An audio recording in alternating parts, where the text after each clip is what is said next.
Carlos, você poderia detalhar para a gente quais eram os instrumentos de repressão da ditadura, como que eles atuavam e a partir de que época eles começaram a existir?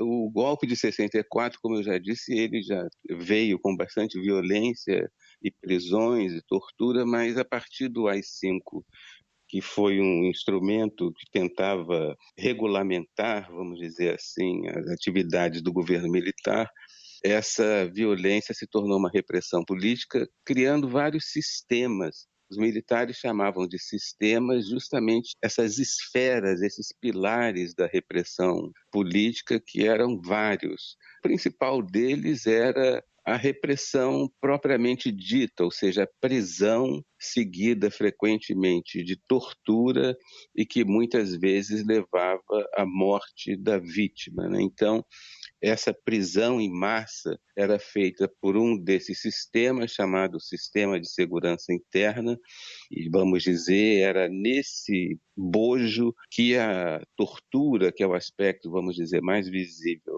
da repressão, acontecia. Esse sistema de segurança estava fundamentado, sobretudo, no famoso DOI-CODE, né? Muita gente já deve ter ouvido essa expressão DOI-CODE. Eram unidades dentro do Exército, em várias cidades do Brasil, para as quais eram levadas as pessoas torturadas, interrogadas e eventualmente mortas também.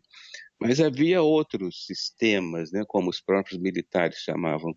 Um outro importante era o sistema de espionagem, que era chamado de sistema de informações e que consistia na existência de órgãos de informações liderados por militares, implantados em todas as estatais, em todas as universidades, nas autarquias, espalhados por todo o Brasil. Então eram centenas de órgãos de informações, eles eram chamados de divisões de segurança e informações. E essas divisões eram lideradas por um militar e a equipe contava com diversos analistas, e o que eles faziam era recolher informações que eventualmente inculpassem as vítimas, as pessoas perseguidas, com anotações do tipo, foi visto numa reunião criticando o regime, ou então teve encontro com comunista, coisas assim. Então, quando as pessoas eram presas pelo DOI-CODE, por exemplo, o sistema de informações fornecia dados que naturalmente são dados arbitrários, frequentemente falsos, para que essa pessoa fosse levada à justiça militar. Porque depois das prisões que eram feitas pelo sistema de segurança, com base nas informações do sistema de informações, aquelas vítimas que sobreviviam à tortura, aos interrogatórios, eram levadas para a justiça militar. Então, as informações serviam justamente para essas decisões que eram igualmente arbitrárias da justiça militar. Mas havia outras formas de repressão além dessas duas principais. Por exemplo, a propaganda política. A gente pode entender que a propaganda política, que vendia uma imagem falsa de que o Brasil estava muito bem, era uma forma de repressão. Outra forma óbvia de repressão era a censura não só de entretenimento, das diversões públicas, mas, sobretudo, a censura da imprensa, a censura dos jornais e do noticiário em geral, que era cuidada por um órgão secreto que estava ali na órbita do Ministério da Justiça, da Polícia Federal. Então, havia diversas formas dessa repressão política se manifestar. Algumas delas as pessoas nem consideram, nem lembram como repressão, mas evidentemente que faziam parte dessa pretensão do regime militar de controlar tudo. Por exemplo, o fato de ter sido obrigatório o ensino de disciplinas de moral e cívica, tanto no primeiro grau quanto no antigo segundo grau, ou seja, em toda a educação básica e também na universidade, os alunos eram obrigados a estudar conteúdos ideológicos no contexto dessa disciplina moral e cívica. A gente pode chamar isso de repressão política, justamente porque é uma tentativa de controlar, inclusive, as mentes, né?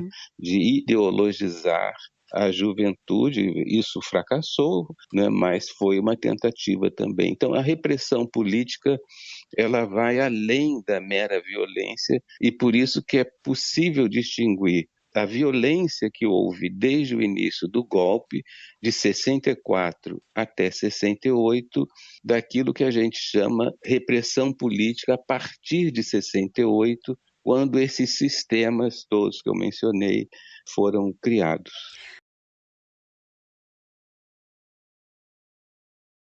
Essa é uma questão que tem sido muito discutida pela historiografia, né?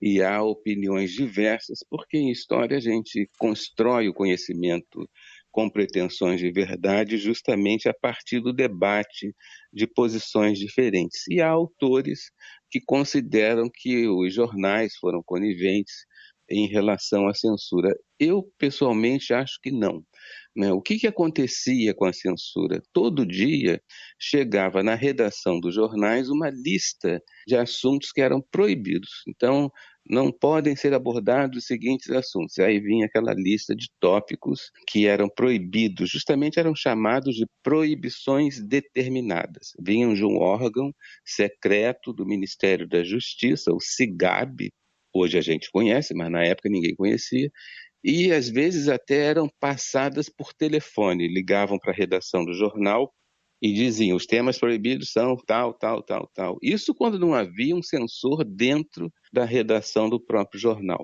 Bom, o que um jornalista poderia fazer diante disso? Não poderia fazer nada, né? Simplesmente, se ele tentasse publicar alguma matéria, a matéria seria censurada, como foi em diversas ocasiões. Ele poderia ser demitido se o editor do jornal, por exemplo, entendesse que ele tinha prejudicado o jornal com essa tentativa supostamente heróica e tal. Então, não me parece que seja o caso de chamar essas pessoas de coniventes, até porque na órbita de um jornal, por exemplo, que estava submetido à censura prévia, ou seja, esse caso em que havia um censor na redação, né? Nesse caso, então, é que não seria possível publicar nada, porque o censor estava lá vendo o que iria ser editado no dia seguinte. Então, acho que não é o caso de chamar de conivência, o que é muito diferente da gente pensar o contexto de 64. Né? No golpe de 64, houve apoio quase que de 100% da imprensa ao golpe.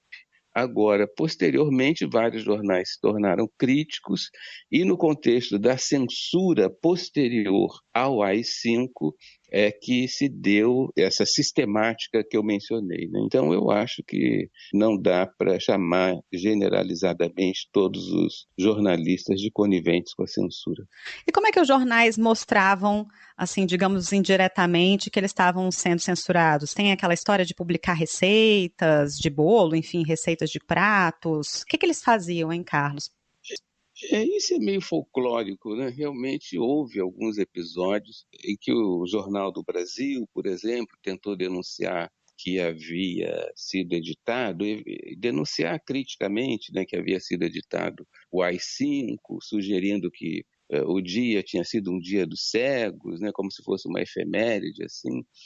E também essa história da publicação dos Lusíadas, né, um poema do Camões, ou de receitas culinárias pelo Estadão. São esses dois casos, né, que em geral são trazidos como exemplos assim de uma suposta luta dos jornais contra a censura. Mas tanto quanto eu digo que os jornais, os jornalistas, sobretudo, né, não foram coniventes com a censura, eu também costumo dizer que isso aí, esses dois exemplos, são exemplos mais folclóricos, que não houve nenhuma luta heróica para denunciar a censura, longe disso.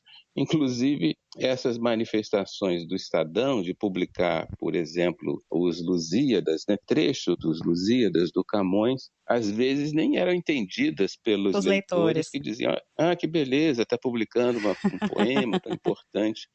Então, nem sempre era Não teria entendido. nem efeito prático, né? Se fosse algum tipo de denúncia, alguma coisa assim. Tá certo. Nesses casos não, né?